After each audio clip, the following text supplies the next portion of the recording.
జగన్ అక్రమాస్తుల కేసులో supreme court serious అయింది. CBI అఫిడవిట్లోని అంశాలు షాకింగ్ గా ఉన్నాయంటూ సుప్రీంకోర్టు వ్యాఖ్యానించింది.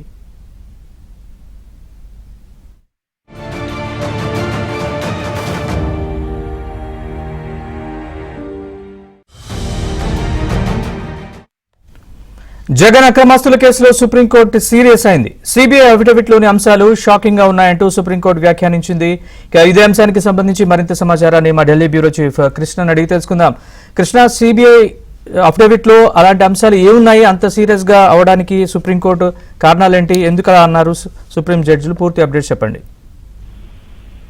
నరేష్, జగన్మోహన్ రెడ్డి అక్రమాస్తుల కేసును వేరే రాష్ట్రానికి బదిలీ చేయాలి, అదేవిధంగా జగన్మోహన్ రెడ్డి బెయిల్ కూడా రద్దు చేయాలి అంటూ టీడీపీ ఎమ్మెల్యే, ప్రస్తుత ఎమ్మెల్యే అయినటువంటి రఘురామ కృష్ణరాజు దాఖలు చేసినటువంటి పిటిషన్ పైన జస్టిస్ సంజీవ్ ఖన్నా నేతృత్వంలోని ధర్మాసనం ఈ రోజు విచారణ జరిపింది. అయితే ఈ విచారణ సందర్భంగా జస్టిస్ సంజీవ్ ఖన్నా సిబిఐ తరపు లాయర్ ఎవరున్నారు, సిబిఐ తరపు లాయర్ ని వెంటనే రావాలని కూడా కోరారు. సిబిఐ దాఖలు చేసినటువంటి అఫిడవిట్ లో షాకింగ్ అంశాలు ఉన్నాయని కూడా ఆయన పేర్కొన్నారు.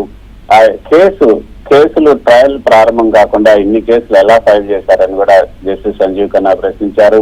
6 జడ్జీలు మారిపోయారు, రిటైర్ కూడా అయ్యారు, గత 10 ఏళ్లుగా ఇదే పనిలో ఉన్నారు అంటూ ధర్మాసనం దృష్టికి రఘురామ కృష్ణరాజు తరపు న్యాయవాది తీసుకొచ్చారు.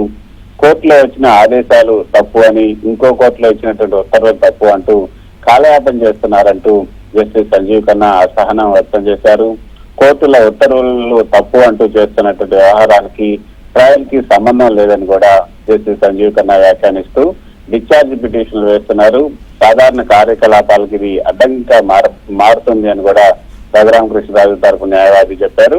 అయితే సిబిఐ దాఖలు చేసినటువంటి అఫిడవిట్ లోని ఇంకా మరికొన్ని అంశాలు ఏంటంటే, అసలు జడ్జీలు ఏదైతే డిశ్చార్జ్ పిటిషన్లు గత 10 ఏళ్లుగా డిశ్చార్జ్ పిటిషన్లు వేస్తున్నారు, డిశ్చార్జ్ పిటిషన్లు విచారించి తీరా తీర్పు ఇచ్చే సమయానికి జడ్జీలు మారిపోతున్నారు. ఇప్పటి వరకు కూడా 6 జడ్జీలు మారిపోయారు, వారంతా కూడా రిటైర్ అయ్యారు. సో దీనికి ఈ రిటైర్ అవడానికి ముందు తీర్పు ఇచ్చి వెళ్లాల్సినటువంటి అవసరం ఉంది.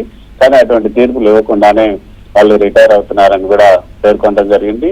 సుప్రీంకోర్టులో తాము కూడా అనేక పిటిషన్లు విచారించి డిశ్చార్జ్ చేస్తున్నాం, ఎలాంటి అడ్డంకి కూడా మాకు రాలేదని కూడా జస్టిస్ సంజీవ్ ఖన్నా ఈ సందర్భంగా వ్యాఖ్యానించారు.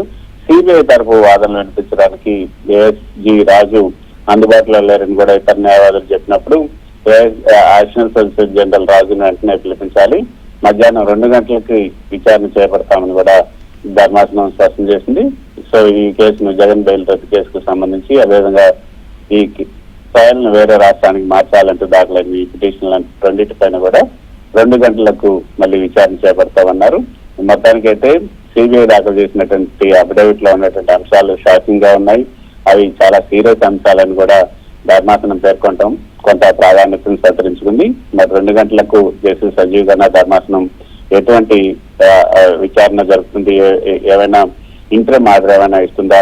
ఇప్పటికే అక్కడ ఉన్నటువంటి సుప్రీంకోర్టు, అక్కడ సిబిఐ ప్రత్యేక కోర్టులో ఏదైతే విచారణ జరుగుతుందో అది ఆ విచారణ త్వరితగతిన జరిపేందుకు చర్యలు తీసుకోవాలని కూడా ఆదేశాలు జారీ చేశారు.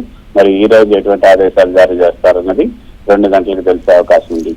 నరేష్ కృష్ణ, అయితే జగన్ అక్రమాస్తుల కేసు అంటే బెయిల్ రద్దు, అక్రమాస్తుల కేసు, ఈ 2 అంశాలకు సంబంధించి సుప్రీంకోర్టులో గతంలో మాజీ ఎంపీ రఘురామ కృష్ణరాజు దాఖలు చేసిన పిటిషన్పై విచారణ సందర్భంగా ఈ వ్యాఖ్యలు చేశారా? ఇంకా ఏమైనా విచారణ పిటిషన్లు ఉన్నాయి అక్కడ?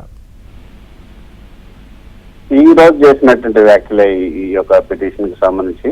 అయితే సిబిఐ గతంలో కూడా ఈ యొక్క సిబిఐ దాఖలు చేసినటువంటి అంశాలు, అదేవిధంగా చాలా అసంతృప్తిని గతంలో కూడా సిబిఐ అసంతృప్తిని సిబిఐ పట్ల, సిబిఐ వ్యవహారం పట్ల, అక్కడ సిబిఐ ప్రత్యేక కోర్టులో జరుగుతున్నటువంటి వ్యవహారాలు, ఇవన్నిటి పట్ల కూడా కొంత అసంతృప్తిని వ్యక్తం చేసింది. విచారణ జాప్యం పైనే గతంలో కూడా సుప్రీంకోర్టు ఇదే ధర్మాసనం అసంతృప్తి కూడా వ్యక్తం చేసింది.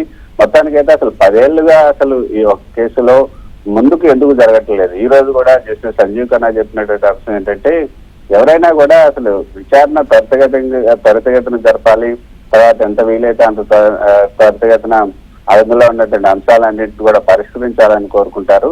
కానీ ఇది అసలు విచారణకే రాకుండా ఎందుకు చేయాలని ప్రయత్నం చేస్తున్నారు? ఒకవేళ చేసినా కూడా కోర్టులు ఈ విధంగా చేయటం తప్పు అన్నది గతంలో కూడా తన అభిప్రాయాన్ని జస్టిస్ సంజీవ్ ఖన్నా వ్యక్తం చేశారు.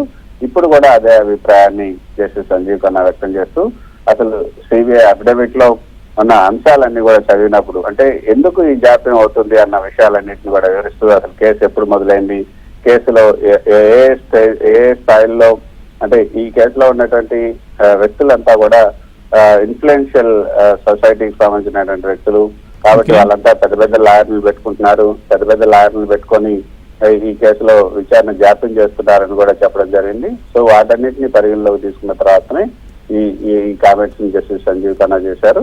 మరి 2 గంటలకు దీనిపైన ఎటువంటి ఆదేశాలు ఇస్తారని కూడా చూడాల్సి ఉంటుంది.